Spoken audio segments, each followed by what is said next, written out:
Ladies and gentlemen, welcome back to Iron Kaiser Gaming, and welcome to Lines of Battle. Lines of Battle is a Napoleonic warfare strategy game where you and your opponent have to issue orders simultaneously. That means that you not only need to lead your own troops, but also predict what your enemy is thinking, and that leads to some really engaging gameplay.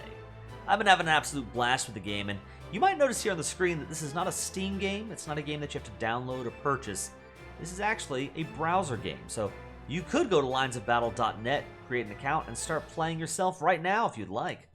I've watched several of my fellow AoE 3 content creators put out videos on this game. My good buddy Mr. V has put out several really awesome Line of Battle videos. His enjoyment of the game was contagious. I thought I'd give it a shot. I've been having a blast with it.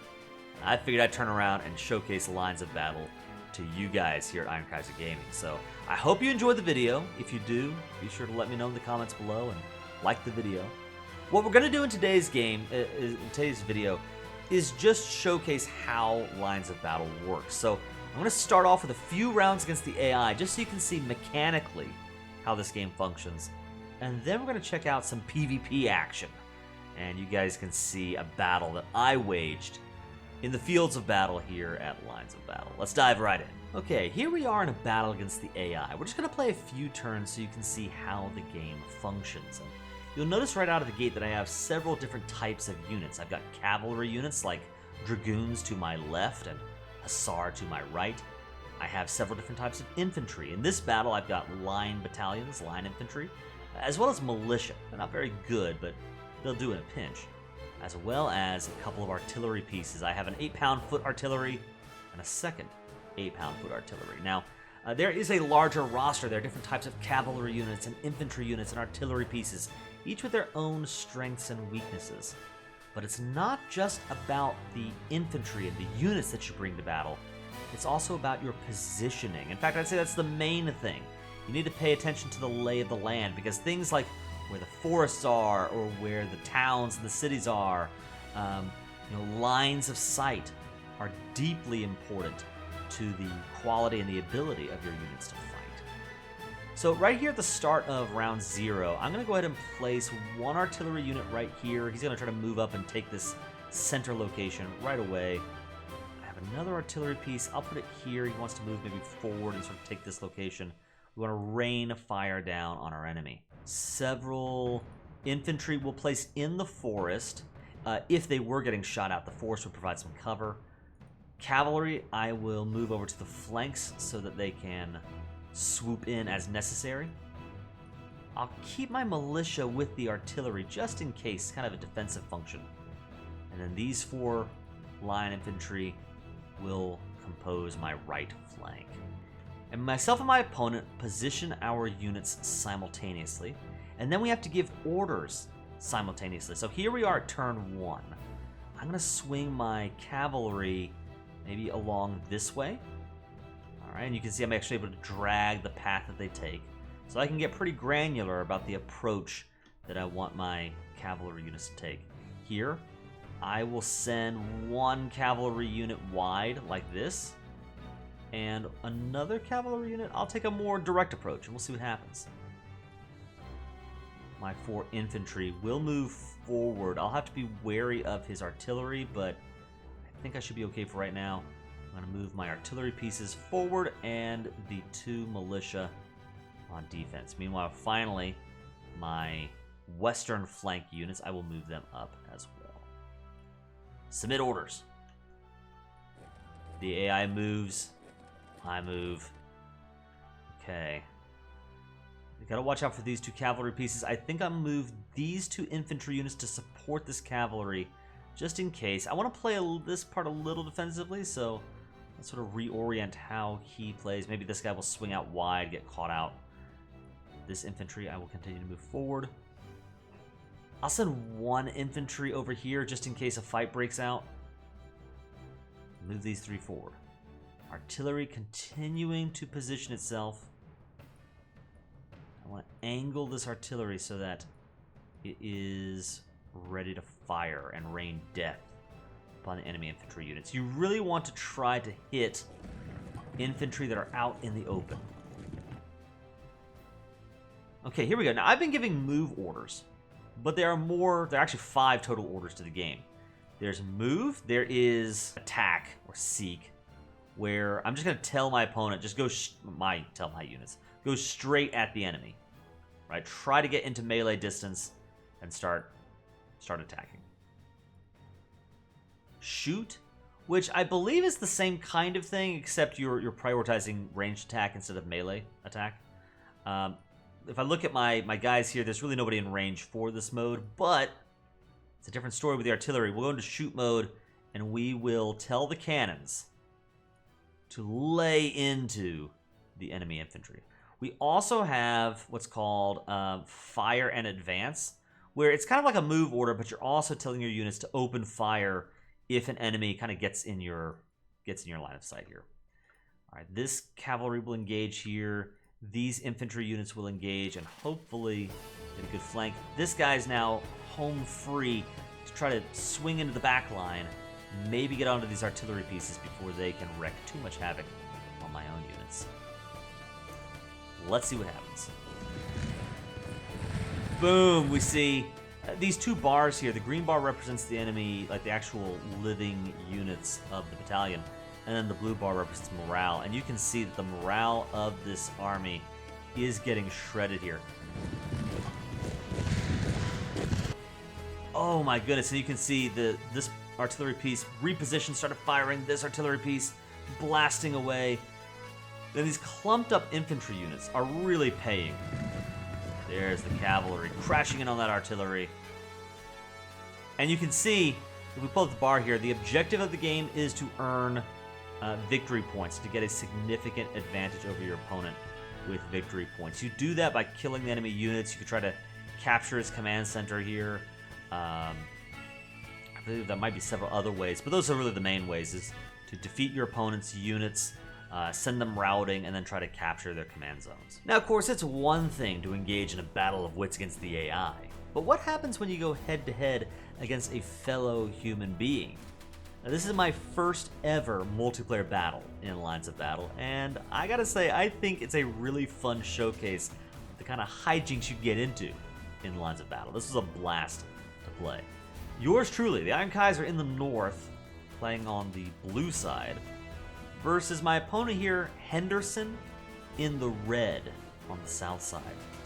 And our compositions are similar, mostly line infantry, a couple of artillery pieces, but I have more infantry units. More cavalry units. I have 2 dragoons over here, 2 hussar here. He only has the 2 hussar, but he is bringing more infantry to the field, bringing in 2 extra militia units to bear on the battlefield. So let's see how this match pans out. Now, looking at the lay of the land, you'll notice the river. That's going to slow down units. Any units caught in the river in the middle of a fight will take increased damage. You definitely don't want to be fighting in the water. And you don't want to do what I do right here in these first turns of the game, sending several of my line infantry straight into the lake. They're going to trudge through, go for a little bit of a swim. Let me pause right here at turn 5. The lines of battle. Yeah, see, get the name? The lines of battle are starting to take shape. Henderson moving 5 infantry units to this right-hand side of the center hill, 3 units to the left-hand side. I'm trying to claim this side of the riverbank right now, and I'm sort of realizing, as his infantry are beginning to fill out here, that I may have misplaced my artillery, especially because they can't shoot from this level position over the forest, right? So one artillery piece I'm going to want to send down this way to kind of claim this bridge and try to rain fire on anything happening on the right-hand side. Whereas this other artillery piece is going to have to make the long trek over to this other side of the forest and maybe actually get engaged in what might be the main fight of the battle. Trying to get my infantry to sort of fill out this side of the map. Meanwhile, I've got several cavalry units to the west, trying to slip through and maybe get behind enemy lines. I'm concerned about my opponent's hussar doing the same thing to the east. Fortunately, I have my 2 hussar as well, ready to engage on them. I want to keep my artillery safe. A couple of militia units here from Henderson, keeping his artillery secure. He gets first blood, opening fire on my cavalry. They were in the forest, so they're not going to take that much damage. And this is where I see an opportunity, because his cavalry seem to be somewhat reticent to actually cross the bridge and engage. So I see an opportunity. I see a moment where it looks like his artillery might be exposed. Again, militia units, they're really not the best, and so I think maybe my Hussar has a chance at slipping through, doing some real damage on his artillery. And also, he's had some difficulty getting his own lines set up here on the center hill. I've decided to take the risk, push forward with my infantry, and actually try to claim a beachhead on his side of the river. His cavalry are beginning to move across the bridge, but I'm over this bridge first. His infantry are slow to respond to the cavalry, and that means that this 8-pound artillery is in the way. Or is actually in the way. It's in the way of my cavalry. Get your cannons out of my cavalry. Yeah, so my cavalry are able to jump in on this artillery, mostly unprotected. He realizes too late that I'm making a move for the artillery, and so his militia are rushing to get into the fight, but these cannons, they're going to take a beating. Meanwhile, up here on the center location, I'm trickling in more infantry. Gunfire is taking place here. The bad news for me is that, you know, he has the height advantage. He is firing downhill, I'm firing uphill, so that definitely will play, to his advantage. But the good news is I have an artillery piece with a clear line of sight toward all of these infantry units. Meanwhile, his artillery, A, they're getting, flanked here, and then B, like this piece, he really can't shoot at anything. He is out of position for the main fight, right? The infantry, which I think you want to use the artillery against the infantry, right? They're much better against infantry than cav. He's not really able to do a whole lot. Maybe this guy right here is in some danger, but even right now, he's not really getting shot at. These two cavalry units still moving in. Let's keep going. All right, a lot of melee fighting happening here. Artillery raining fire down upon these units. Maybe getting a good flank over here. The cavalry really routing this artillery piece. This is great. This cannon is almost out of the fight. The militia trying to do what they can, but they're just not the best. He trying to make the same thing happen over here. So he's got cavalry on my artillery. But I think this is a better situation for me because my line infantry are going to be a lot better than his militia at fighting off the cavalry. And plus, my second artillery piece, this is the one that I care about. This is the one doing a lot of damage. And it is, it's not being harassed at all. This artillery piece, I mean, I'd rather it not die, but it's not serving nearly as critical a role. I think I'm a little faster to respond to what's going on here. So you will notice my artillery, it's kind of routing. As an artillery unit, it doesn't really rout. It just kind of sits there waiting to regain morale.